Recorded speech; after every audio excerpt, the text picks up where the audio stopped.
Cela a-t-il un sens d'être un individu? Si ce n'était que dans la fugacité des corps de matière, bien sûr que non.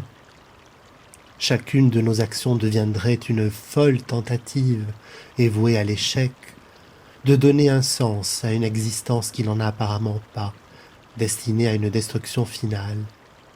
Nous nous accrocherions à nos sentiments, à l'amour pour nos proches, aux passions qui nous donnent la vie, et en essayant de l'embellir avec notre nostalgie désespérée.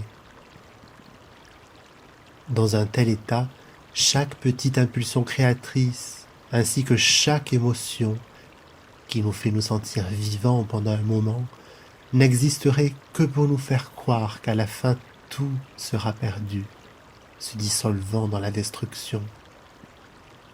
Mais non, tout ce qui existe a un sens, et son existence même en est la preuve.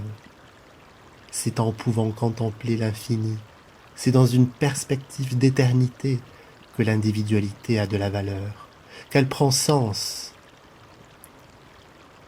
Car dans l'océan infini du tout, dans lequel toutes les potentialités déjà existent, notre individualité est le fer de lance de la conscience, c'est le fier pinacle qui condense une myriade d'informations permettant la naissance de nouvelles possibilités. Dans une conscience d'éternité, l'individualité est le sens même de l'existence.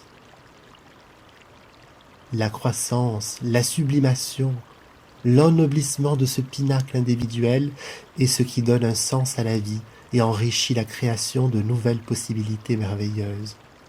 L'individualité est l'étendard de notre croisade.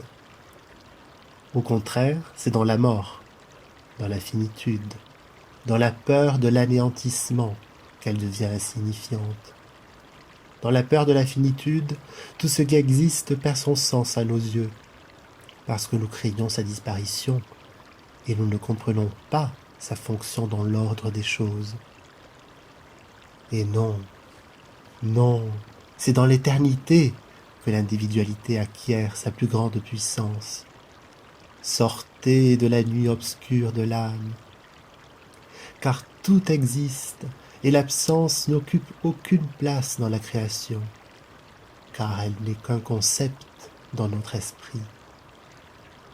Laissez vos peurs, abandonnez vos attachements aux véhicules qui causent la finitude, car la création est cet océan qui a toujours existé et existera toujours, et dont vous serez toujours les acteurs, sous de multiples formes.